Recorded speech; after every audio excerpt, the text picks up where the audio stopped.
रामकृष्ण परमहंस के बारे में एक सच्ची घटना है। उनके जीवन में ऐसी कई सारी घटनाएं हैं जो आपको चमत्कारिक लगेंगी। एक दिन रामकृष्ण परमहंस किसी शादी में जाते हैं, रिश्तेदार के फंक्शन में।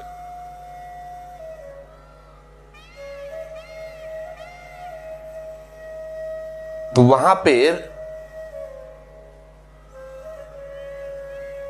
जो मंगल अष्टक बोले जाते हैं, वहां पे उसमें एक नाम आ गया राम।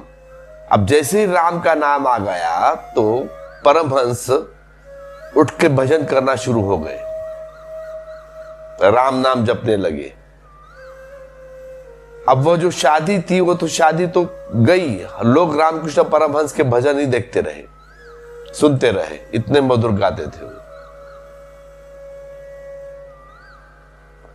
कभी कभी तो ऐसा होता उनके साथ एक दो आदमी रहने पड़ते, क्योंकि अगर रोड पे कोई चलते जाए और किसी ने पुकारा राम और उनके कान पे पड़ गई गूंज राम की, तो भजन वही रोड पे शुरू हो जाता।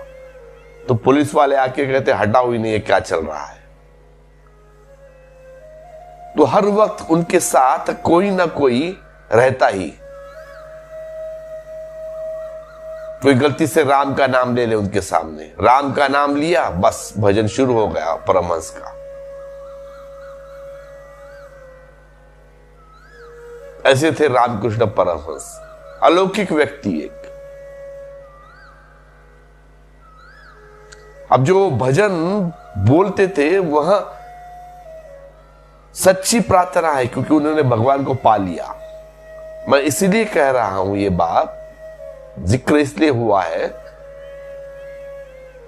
कि उन्होंने भगवान को पाने के लिए प्रार्थना नहीं की, भगवान को पा लिया फिर प्रार्थना निकली है।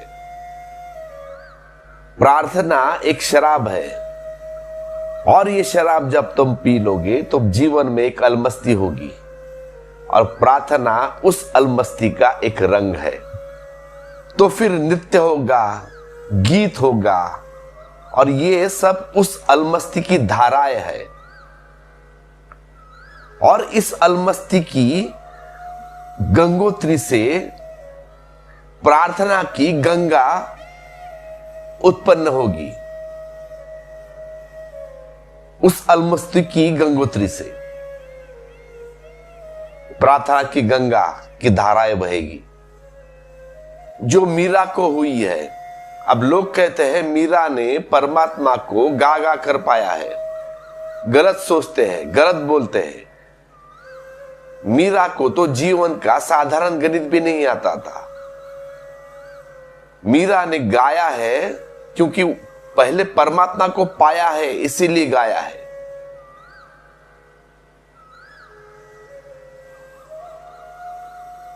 तो जो लोग कहते हैं मीरा ने परमात्मा को गा गा कर पाया, वह गलत बात है, सरासर गलत है। गा गा कर परमात्मा को पाया ही नहीं जा सकता। हां, पाने के बाद गीत निकल सकता है। अगर गा गा कर परमात्मा को पाया जा सकता है तो बहुत सारे संगीतकार हैं, अभी भी थे और पहले भी थे, तो उनको भी परमात्मा की अनुभूति होती। महान संगीतकार है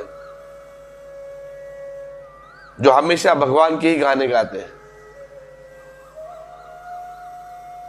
इस जमाने की तो बात ही छोड़ दो, अनूप जलोटा पकड़ लो, मनुराधा पौडवाल, भीमसेन जोशी, लता मंगेशकर, तो इन सबको परमात्मा मिल जाते फिर। ये लोग तो मीरा से भी अच्छे गाते हैं।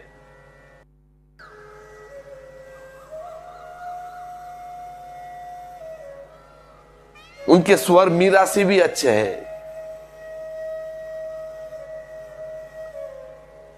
मेरा कहने का तात्पर्य इतना ही है, ये जो संगीतकार है उनका स्वर का संबंध कंठ से है। उनका कंठ बहुत मधुर है।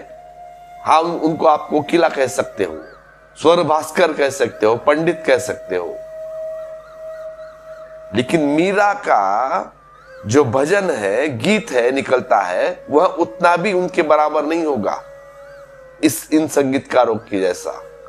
लेकिन वह निकलता जो है, वह धारा जो है, वो परमात्मा के पाने के बाद जो निकली हुई प्रार्थना है, उसमें अलग स्वाद है। मीरा ने कहा है, सब लोग लाज खोई। अब मीरा सड़क पे नाचने लगी। राजघराने की स्त्री थी, तो घर वाले चिंतित होने लगे। महारानी, एक राजघराने की स्त्री जब रास्ते पर नाचेगी परमात्मा का नाम लेके, तो बात तो चिंता करने लायक थी। तो घर वाले चिंतित हो गए और कहा जाता है कि मीरा को जहर दिया गया। अब वह जहर पी के भी मीरा मरी नहीं। तो ये बात आपको भी चमत्कारिक लगेगी। अब मीरा को जहर दिया है लेकिन वह मरी नहीं। क्या हो गया, क्या कारण था? अब इसको इस तरह भी समझे जैसे लाओ त्से का शराबी गाड़ी पलटी खा के भी उसको चोट नहीं लगती, क्योंकि वह होश में नहीं था।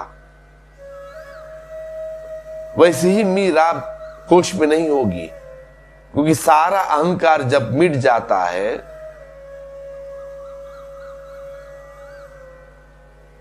जब तुम खुद मिट जाते हो, वहां कोई बचता ही नहीं, तब वहां परमात्मा रहता है। अब परमात्मा को जहर से क्या लेना देना? अब परमात्मा को जहर भी पिलाओगे तो परमात्मा मरेगा नहीं, क्योंकि मीरा वहां पे थी ही नहीं। जो कुछ दे दिया उसने पी लिया। अब तुम शराब दो या जहर दे दो। जो आदमी खुद को मिटा चुका है, सारा कुछ मिट चुका है, अहंकार, द्वेष, सारा कुछ, जहां पे परमात्मा बसा है और वहीं से प्रार्थना शुरू होती है, तो परमात्मा को कैसे मारोगे तुम? प्रार्थना से अगर जहर भी जुड़े तो वह अमृत हो जाएगा। प्रार्थना से अंधेरा भी जुड़े तो वहां रोशनी हो जाएगी।